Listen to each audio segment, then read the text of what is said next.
একজন তো এই সরকারের বিরুদ্ধে বলে ফেললো 53 বছরে রাজনীতিবিদরা কি করেছে। সবকিছুর একটা সুস্থতা আছে, শয়তানেরও একটা সুস্থতা আছে। আগে তো এরা ইসলামী বিপ্লবের কথা বলত, এখন সেই বিপ্লব বাদ দিয়ে ভোটের রাজনীতিতে আসছে। কিন্তু ব্যাংক দখল করে ফেলেছে, কোচিং সেন্টার দখল করে ফেলেছে, 20 তলা হাসপাতাল দখল করে ফেলেছে। বন্ধুরা, বাংলাদেশের বর্তমান যে অবস্থা, ইতিমধ্যে আমাদের এখানে আলোচক বৃন্দ চমৎকারভাবে বিশ্লেষণ করেছেন। আমি বাড়তি কথা বলবো না, শুধু এইটুকু বলবো, যারা 1 মাসের মধ্যে সরকার পরিবর্তন, হাসিনার বিদায়, বিপ্লব, গণঅভ্যুত্থান ঘটিয়েছেন, এই 1 মাসের ঘটনা কিন্তু বাংলাদেশে একটা আছে, একটা গোষ্ঠী আছে যারা অতীত এমনকি ভবিষ্যৎটাও তারা দেখতে পায়, অতীত মানে এটা নিতে চায় না, মানে অতীতে কিছু ছিল এই জিনিসটা তারা অ্যাকসেপ্ট করতে চায় না। 1 মাসে সবকিছু তারা সংগঠিত হয়েছে। এমন কি সরকারের প্রধান যে ব্যক্তি, তিনিও ডক্টর মোহাম্মদ ইউনূস অত্যন্ত পাণ্ডিত্যপূর্ণ ব্যক্তিত্ব এবং তার কর্মক্ষেত্রে সফল, কিন্তু তিনিও অতীতটা দেখতে পারেন।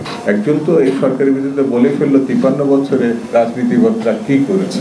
সুশ্রী একজন নারী, আমি তাকে পরিবেশ আন্দোলনের সফল ব্যক্তি হিসেবে মনে করি, কিন্তু রাজনীতির ক্ষেত্রে তিনি কতটা কাজ করতেন জানি না, বলেই ফেললেন। ঠিক তেমনি ছাত্রদের সরকার, ছাত্ররাই তাকে বসিয়েছে। এই যে 1 মাসের ঘটনা, সেটি আমাদের ডক্টর মোহাম্মদ ইউনূস অতীতে আর জাননি, 1 মাসের মধ্যে এমনকি 1 মাসের একজন ব্যক্তিকে খুঁজে বের করে নিয়ে সঙ্গে করে আমেরিকায় গিয়ে আমেরিকার সাবেক প্রেসিডেন্ট ক্লিন্টনের সঙ্গে পরিচয় করিয়ে দিলেন। তিনি হচ্ছে মাস্টার মাইন্ড, অর্থাৎ এই ছেলেটি 1 মাসের ভিতরে সবকিছু উদ্ধার করেছে, সবকিছু সফল করেছে, মানে এমনকি হাসিনারও দাঁড়িয়েছে। তা আমার কাছে মাঝে মাঝে মনে হয়, যখন বসে থাকি একা থাকি, কথা বলি, নিজের সঙ্গে নিজে কথা বলি, তখন আমি ভাবি যে ডক্টর মোহাম্মদ 1 মাসের মধ্যে এরকম একটা সফল আন্দোলনের মাস্টার মাইন্ড খুঁজে পেলে, তাহলে 6 মাস লাগছে কেন জিনিসপত্রের দাম কমাতে?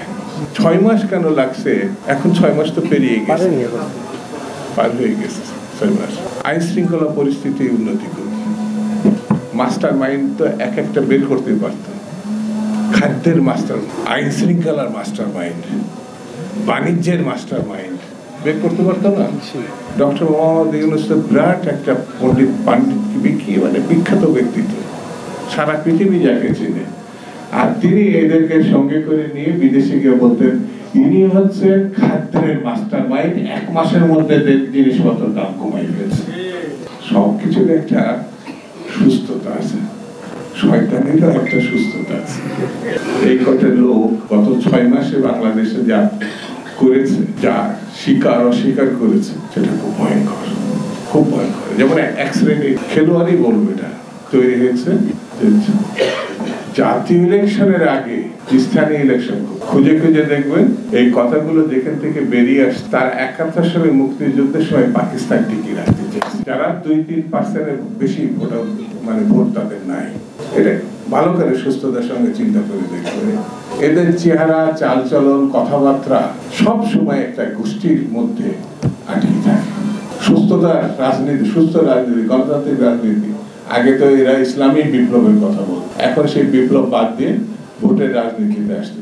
ভোটটাও যাতে সুষ্ঠুভাবে না হয়, সেই বিধি ব্যবস্থার মধ্যে তারা দেশটাকে নিয়ে যেতে চায়। আমার এলাকায় আমি যখন নির্বাচন করি 96-এ, তখন আমার দল নেতৃবৃন্দ, তার ভিতরে একজন এখানে বসে আছে, ওই যে সংক্ষেপে নাম টিলু ভাই, রাজনৈতিক হচ্ছে একটা গোষ্ঠী এসে, আমি নাম বলবো না, তারা এসে বললো যে এই জায়গায় আমরা আপনাদের পক্ষে কাজ করছি, মানে বিএনপির বাইরের লোক, এই জায়গায় এই অমুক জায়গায় থানা, ইউনিয়ন ওয়ার্ডে। তারপরে বললাম, তো করেন, অসুবিধা কি, আমাদের পক্ষে কাজ করছে। বলে ভাই আর একটা ফর্দ বের করে ফেললো, আমাদের 40 লাখ টাকা খরচ হয়, 40 লাখ টাকা দিতে হয়। বললাম, এই 40 লাখ টাকা, আমার ইলেকশনই বাজেট তো 12 লাখ টাকা আমার এলাকা, কারণ আমার থেকে যে টাকা এটা লাগেই নাই আমার এলাকার ইউনিয়ন ওয়ার্ড। এমনকি আপনাদের কাছে আজকে বলি, বিএনপির পক্ষে ঘরের গৃহবধূরা পর্যন্ত তাদের জমানো টাকা খরচ করেছে, যখন বিএনপিকে হারিয়ে দেওয়া হলো পরিকল্পিতভাবে। সব থেকে বড় বিরোধী দল 96, সেই গোষ্ঠী এখন আবার তৎপর, যারা টাকা ছাড়া কিছু বলে। আপনার কেউ কেউ হয়তো 5-10 হাজার টাকা চাঁদাবাজি করছে না, আমি বলবো না, হয়তো কেউ কেউ করছে, কিন্তু ব্যাংক দখল করে ফেলেছে, কোচিং সেন্টার দখল করে ফেলেছে, 20 তলা হাসপাতাল দখল করে ফেলেছে। এদের কথা কোনো জায়গায় পত্রিকা লেখারও সাহস পারে নাই, আলোচনায় হয় না, এটা তো জানেন। এরা তো তাহলে গণতান্ত্রিক বিধি ব্যবস্থা যারা পছন্দ করেন তাদেরকে আরো তৎপর হতে হবে, আরো ঐক্যবদ্ধ হতে হবে, আরো সতর্ক হতে হবে, না হলে ভবিষ্যৎ খারাপ।